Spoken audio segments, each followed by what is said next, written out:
You will hear a number of different recordings, and you will have to answer questions on what you hear. There will be time for you to read the instructions and questions, and you will have a chance to check your work. All the recordings will be played once only. The test is in 4 sections. At the end of the test, you will be given 10 minutes to transfer your answers to an answer sheet. Now turn to Section 1. Section 1. You will hear 2 colleagues, Mike and Jane, discussing the need for new equipment in their office.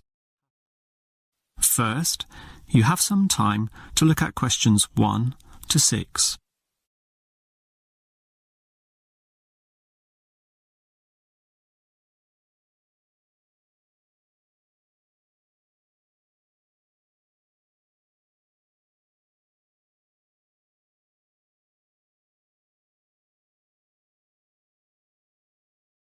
Now we shall begin.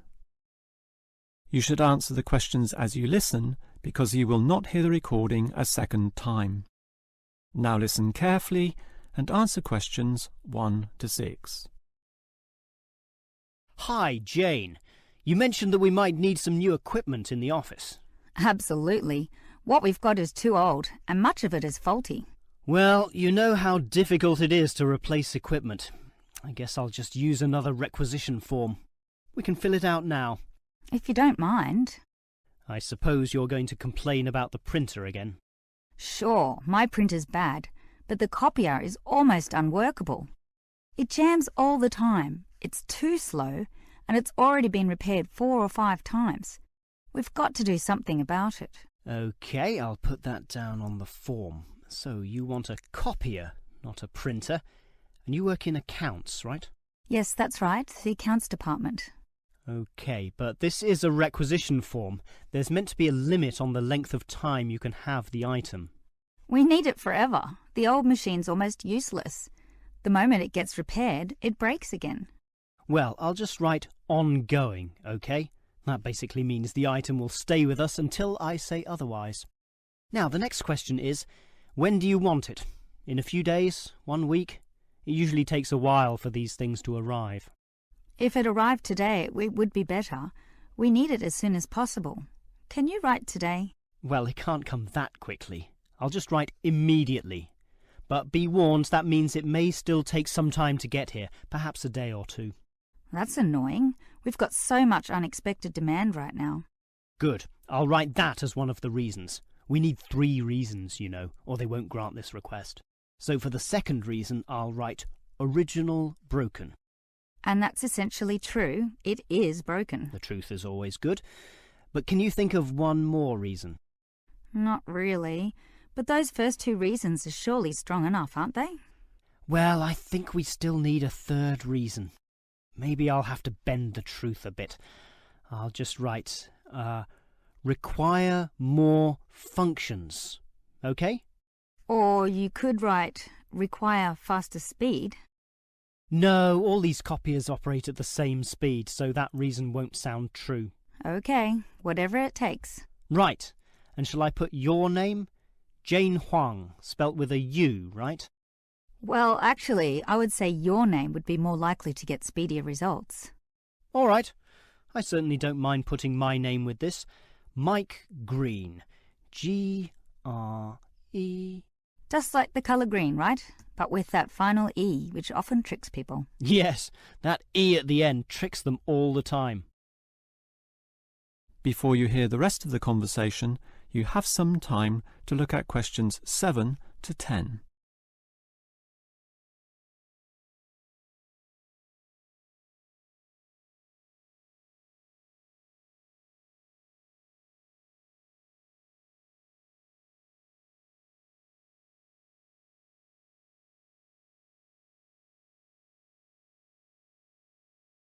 Now listen and answer questions 7 to 10.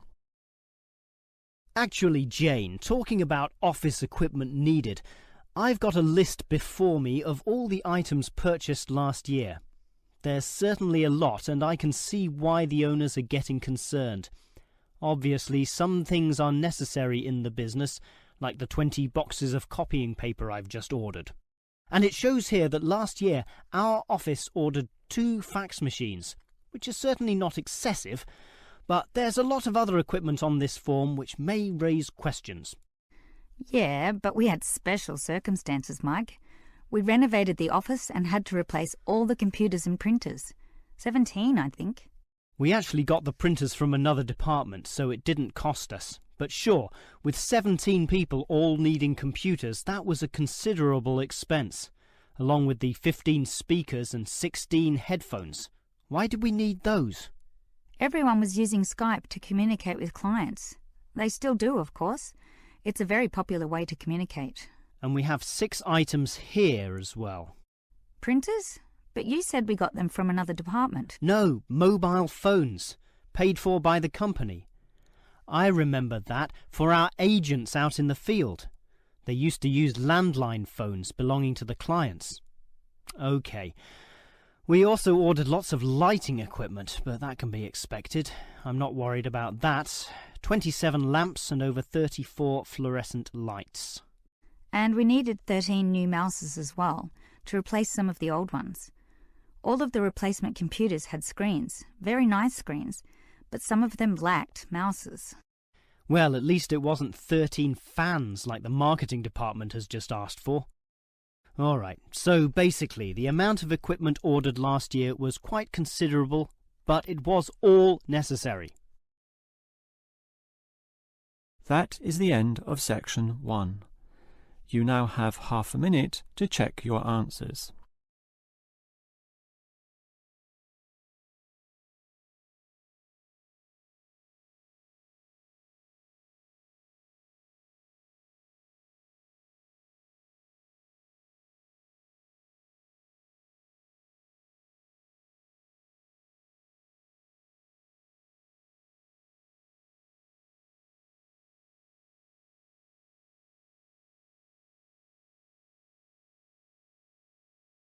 Now turn to section 2. Section 2. You will hear a representative from Easy Travel Travel Agency telling some customers the details of a planned trip to Arthur Island. First, you have some time to look at questions 11 to 15.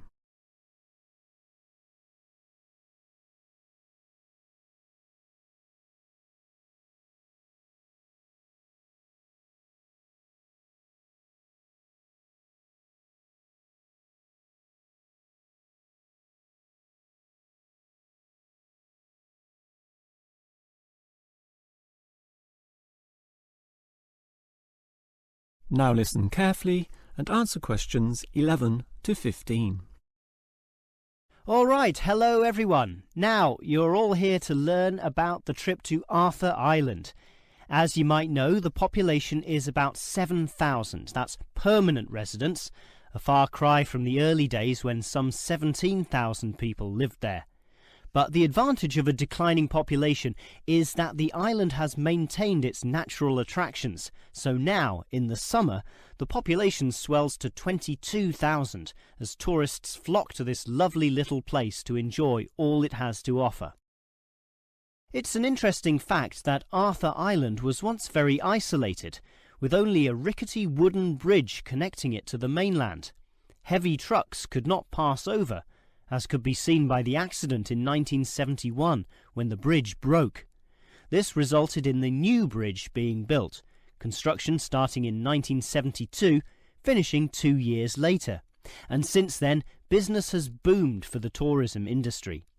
This was helped by the motor racing circuit built there in the 1980s and the reputation for fresh seafood, caught directly from the island's waters, and the famous native wildlife, such as koalas and emus, although I would say, people being ruled by their stomachs, it is the food which really brings them in.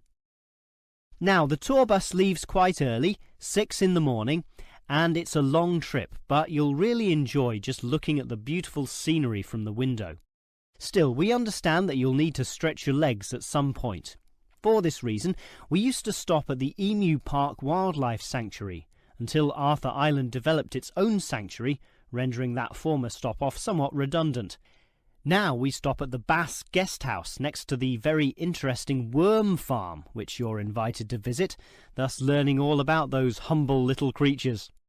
And if you're interested in bigger wildlife, please remember that you'll need to pay the wildlife park entrance fee on the island, so budget for that. Another important point is not to eat too many of the complimentary biscuits with your free tea on the bus, since you should keep your appetite intact so that you can indulge in some of the great eateries on the island, for example, at the famous Reggie's restaurant. Before you hear the rest of the talk, you have some time to look at questions 16 to 20.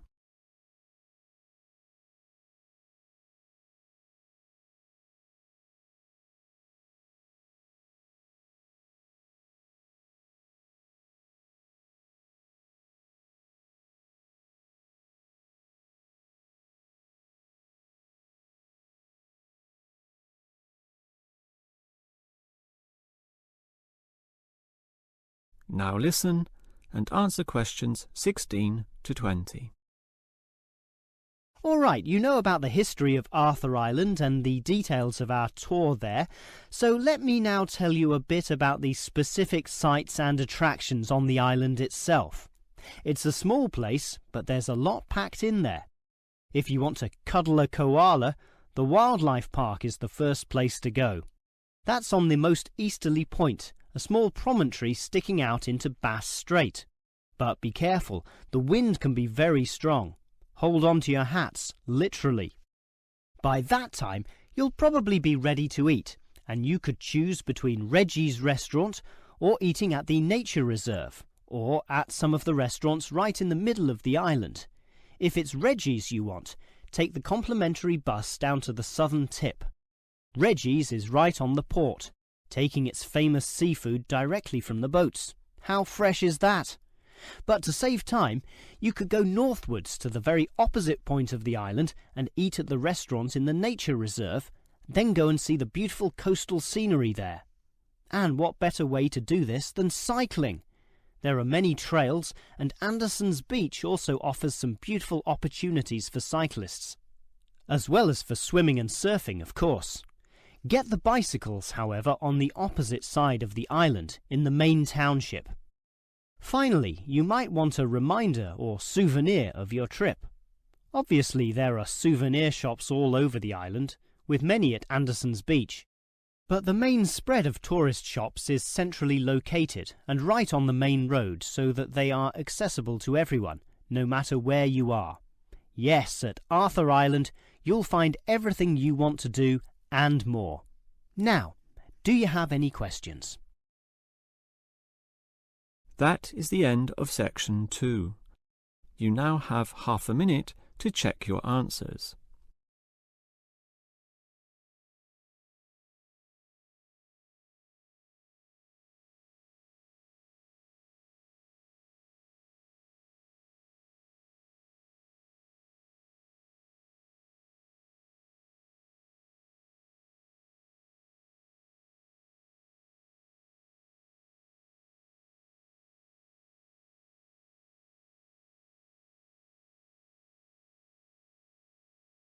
Now turn to section 3. Section 3. You will hear two students, Sam and Liz, discussing a project for their marketing course. First, you have some time to look at questions 21 to 24.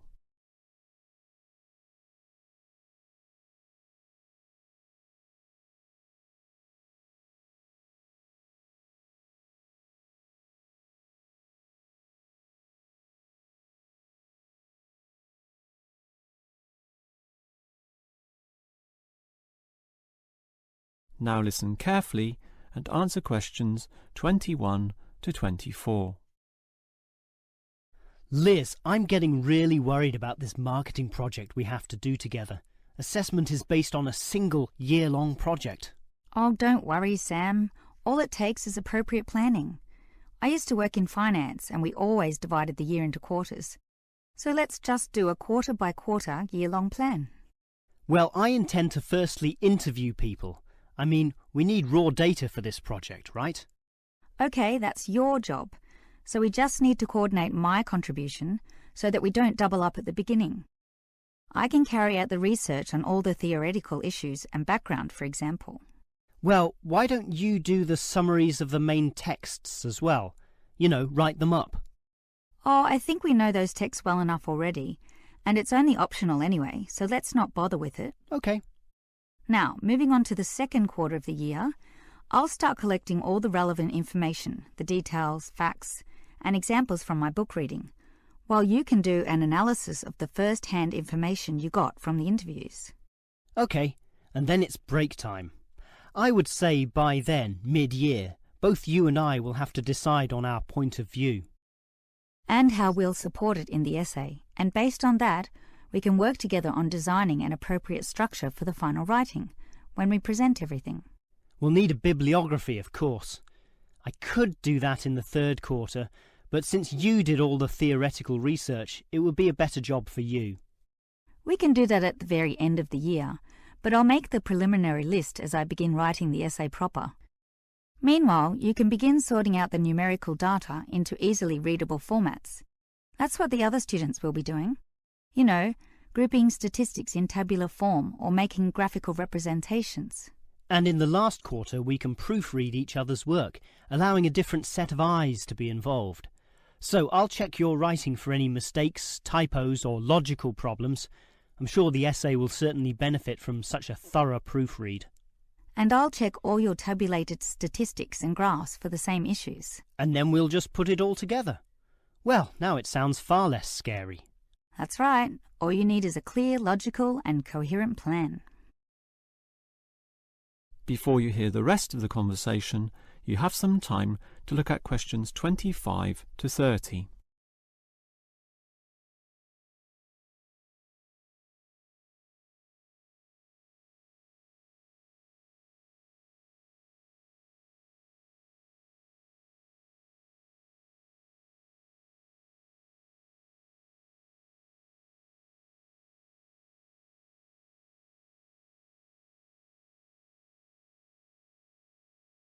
Now listen and answer questions 25 to 30. As we discussed, Liz, my first task on this project is to get data using interviews, over 100 of them. To do that, I'll need to put a flyer on the university notice board to get volunteers. Okay, just do that and we can start immediately. But I tried this last year and almost no one replied. The whole project was a failure as a result. You just need to ensure that the flyer is designed well. I did a course in design, so I can help you. I'm all ears. Well, one of the first rules, since the notice board will be full of papers, is to make sure your flyer stands out. Thus, don't use white paper, use coloured paper. You mean like yellow paper? Yellow, red, orange, it doesn't matter, as long as it's coloured and thus more obvious. Similarly, make the heading attract people, and money does this, right? Oh, sure. Everyone wants money. So don't say something boring such as help needed, but something such as easy money. That will immediately attract people's interest and also ensure they know that it won't take much time. These interviews are about half an hour, so tell them that right under the heading. Sounds good.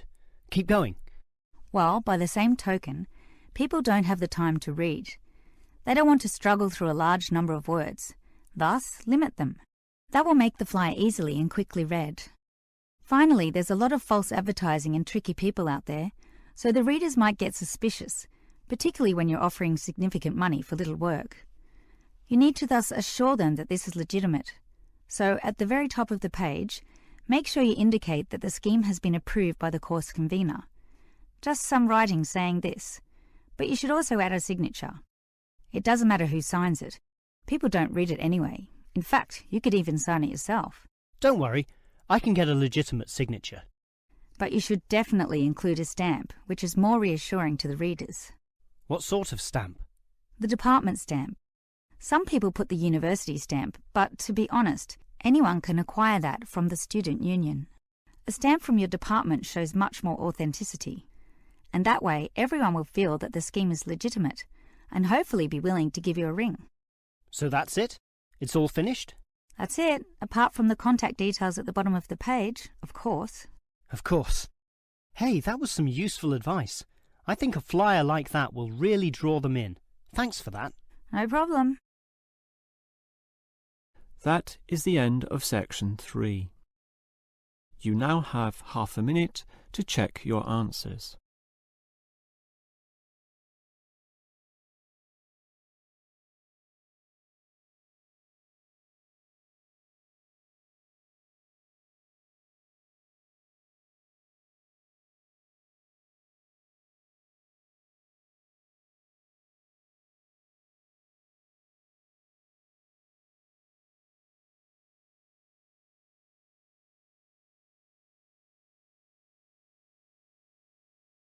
Now turn to section 4. Section 4. You will hear a lecturer discussing movie ratings. First, you have some time to look at questions 31 to 34.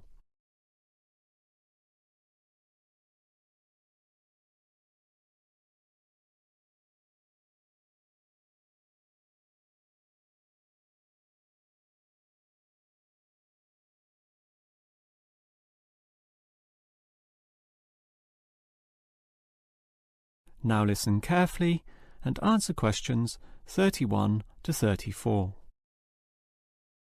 One of the most popular pastimes all over the world is watching movies, whether that be at cinemas, at homes on the TV through commercial channels, or DVDs, or internet downloads. Given this popularity, it is clear that movies can influence the way people think and act, which is why there must necessarily be a motion picture rating system, so that people are made aware in advance of the movie's content. The factors involved are bad language and the cinematic portrayal of sex, violence, drug use, and antisocial or criminal behaviour. For example, virtually all countries will ban movies outright if the scenes involved glorify crime or show criminals getting away with their goods. Imagine, for example, a bank robbery film where the criminals end up retired in Brazil, living lives of luxury with their ill-gotten gains. Such a message may encourage impressionable young men to go and rob banks themselves, since it seems so easy. Thus, in all movies, crime inevitably leads to bad outcomes, in one way or another, be that prison, unhappiness, or death. Yet there are still variations among countries. In Australia, for instance, it is the government which decides on the rating through a special review board, whereas in America, it is the movie industry itself which decides this through a trade association representing the major studios. Furthermore, different cultures may view movies in different ways.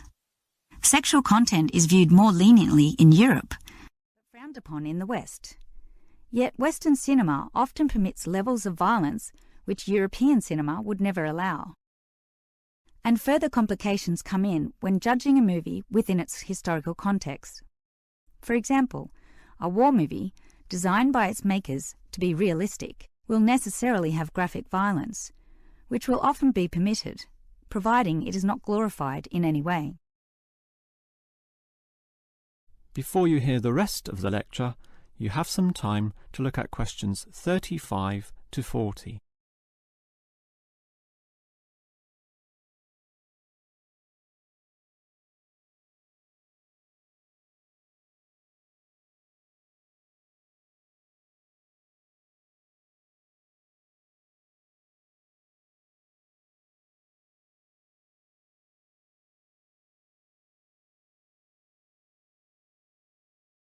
Now listen and answer questions 35 to 40. Since America produces the bulk of the world's most watched movies, why don't we look in detail at their movie rating system? It begins with the innocent G rating, standing for general audience, allowing all ages, even very young children, into the cinema. The films are fun and community-oriented, with nothing which would be objectionable. They are often released for the summer holidays, when children are free from school.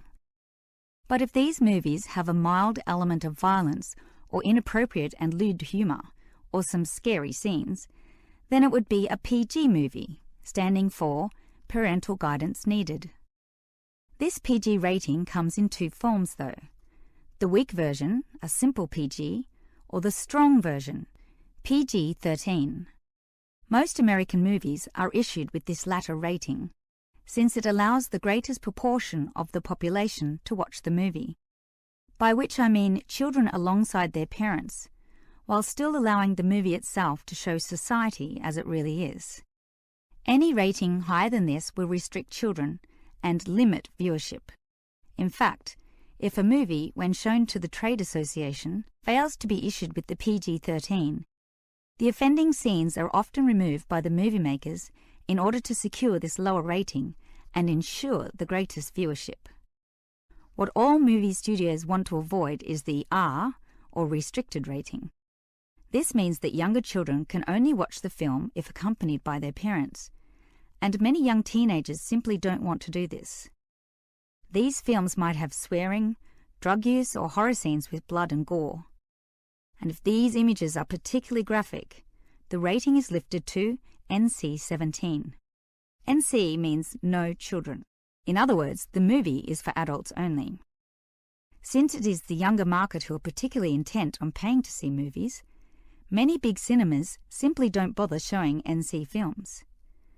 There is simply little to no profit involved, meaning that such films, often made by smaller independent film companies, are similarly released by independent theatres. Even then, these films only have what is known in the business as a limited theatrical release. That is the end of section 4. You now have half a minute to check